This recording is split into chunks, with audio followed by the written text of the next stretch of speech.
میر جعفر صادق سے بچیے۔ ایک واقعہ کہیں پڑھا تھا کہ ایک شکاری نے تتر کا شکار کیا، تتر کو اپنے گھر لایا، تتر کو کھانے میں کاجو، پستہ، بادام اور طرح طرح کی مقبول خوش ذائقہ چیزیں کھلاتا رہا۔ رہن سہن اور دیکھ بھال اچھی طرح کی، یہاں تک کہ تتر تندرست و توانا ہو گیا۔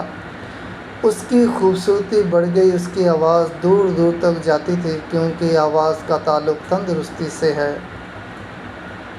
جب تتر پورے طور پر پل کر تیار ہو گیا تو اب شکاری نے اپنے اس تتر کو خوشنما پنجرے میں لے جا کر جنگل میں رکھ دیا اور خود قریب کی ایک جھاڑی میں چھپ کر بیٹھ گیا اور تتر سے کہا کہ بولنا شروع کر۔ تتر نے بولنا شروع کیا۔ بہت سے تتر اپنے ہم قوم کی بولی سن کر جمع ہو گئے۔ شکاری نے ان تتروں کو پکڑا اور پالتو تتر کو جدا کر کے بقیہ تمام تتروں کو بھون کر کھا گیا۔ جب بھی شکاری کو نئے شکار کی ضرورت ہوتی، تتروں کی مدد سے بہت سے تتر مل جاتے۔ دھیان دیجیے گا، کاجو بادام سے پلنے والا تتر اپنی حماقت اور ضمیر فروشی کی وجہ سے اپنی کتنی قوم کو ضائع اور ختم کرا چکا ہے، اور اپنے بارے میں اس کو اب بھی یہی خوش فہمی ہے کہ وہ محفوظ ہے۔ بالکل اسی طرح ایک ویڈیو دیکھی جس میں دیکھا گیا کہ ایک شکرا ایک پرندے کے گھونسلے میں پہنچتا ہے۔ ننھے ننھے چوزے موجود ہوتے ہیں۔ شکرا ایک ایک کر کے ان چوزوں کو کھانا شروع کرتا ہے اور ایک معصوم چوزا جو ابھی بچا ہوا ہے وہ بھی اپنے ہی ساتھی چوزے کا گوشت کھانے لگتا ہے۔ یہ منظر تو آپ نے بھی دیکھا ہی ہوگا کہ آپ جب کسی مرغ کی دکان پر گوشت لینے پہنچتے ہیں تو مرغے والا کسی ایک مرغ کو پکڑتا ہے۔ جب تک کوئی مرغ ہاتھ نہیں آتا تمام مرغ شور مچاتے ہیں، ادھر ادھر بچنے کی کوشش کرتے ہیں، لیکن جیسے ہی مرغ ہاتھ آ جاتا ہے بقیہ مرغ پرسکون ہو جاتے ہیں۔ ان واقعہ سے آپ نے ضرور سمجھ لیا ہوگا کہ ہمارے درمیان موجود کچھ منافقین کاجو پستہ بادام والے ہیں، جو شرع تا قدم مراعات اور نوازشات میں گروی ہیں۔ ان کو جب بھی حکم مالک ہوگا بولیں گے، جب اشارہ ہوگا چپ ہو جائیں گے۔ آپ نے یہی حال افغانستان میں بھی دیکھا، کتنے بے قصور مسلمان نمک حرامیوں نے مرا دیے۔ یہی حال عالم عرب، ترکی، لیبیا، شام، عراق میں دیکھا کہ آستین کے سانپوں نے کتنے ہی کلمہ گو حضرات کو مروا دیا۔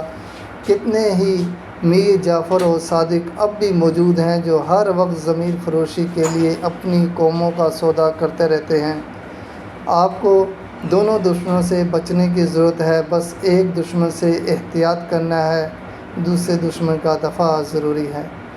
بنگال کے میر جعفر کی عیاری اور مکاری اور غداری اور نمک حرامی کے بارے میں پروفیسر آفتاب اظہر لکھتے ہیں، جب جنگ پلاسی 1857 میں ہوئی، یہ وہ جنگ ہے جس میں مرشد عباس جہانگیر نگر ڈھاکہ کے نوجوان نواب سراج دولہ کو اس کے سپہ سالار میر جعفر کی غداری کے باعث شکست کا منہ دیکھنا اور جام شہادت نوش کرنا پڑا۔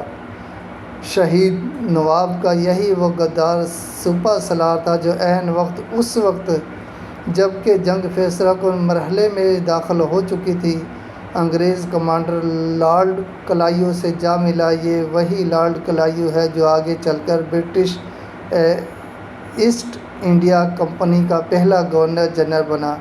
یہی وہ شخص ہے جس نے چند ہی سال بعد جنگ بکسر میں بنگال کے میر قاسم، دہلی کے شاہ عالم ثانی اور لکھنؤ کے نواب شجاع الدولہ کی متحدہ افواج کو شکست دی، جس کے نتیجے میں نہ صرف یہ کہ برصغیر پاک و ہند میں برٹش راج کی بنیاد پڑی بلکہ پورا بنگال آئندہ 90 سال 1947 تک کے لیے برطانوی قلمرو میں شامل ہو گیا۔ میر صادق دکن کا وہ نمک حرام تھا جو متحدہ ہندوستان میں مصور کے سلطان ٹیپو سلطان کے دربار میں وزیر کے عہدے پر فائز تھا۔ میر صادق کی غداری کے باعث انگریز فوج نے سلطان کو شہید کیا تھا۔ ایسے آستینوں کے سانپوں نے خود رسول اللہ صلی اللہ علیہ وآلہ وسلم کو قدم قدم پر تکلیف دینی چاہی۔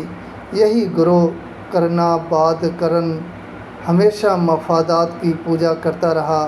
شاعر مشرق نے تو یہاں تک کہا: جعفر از بنگال و صادق از دکن، ننگے دین ننگے قوم ننگے وطن۔ ایسے ننگے ملت، ننگے دین، ننگے وطن سے بچیے، اپنی مجالس کو اس گروہ سے دور رکھیے، اپنے رازوں سے پردہ نہ اٹھائیے، حکمت عملی اختیار کیجیے، ایک رہیں اور نیک رہیں۔